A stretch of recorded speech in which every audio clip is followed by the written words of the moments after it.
أي حد عايز يتعافى من علاقة بيعمل 3 حاجات.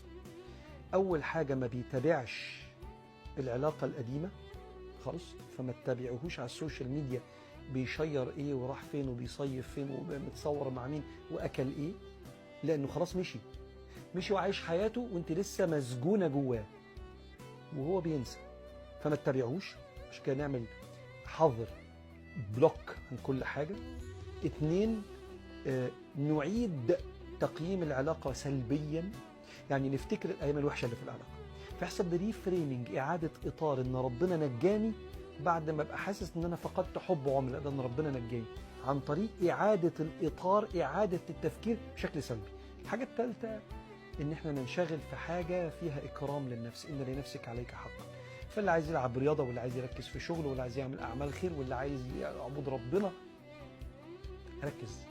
ركز في حاجة يبقى فيها اتشيفمنت، حاجة تجيب لي إحساس بالاكتفاء.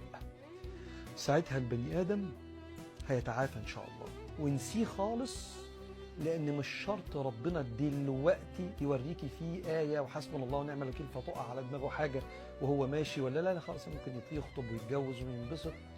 ولو في ظلم حصل نتقابل يوم القيامة، فاصبر إن وعد الله حق، فإما نرينك الذي نعدهم أو نتوفينك فإلينا يرجعون. يا هتشوف في الدنيا آية في اللي ظلمك، يا إما نتقابل عند ربنا بعد ما نموت كلنا.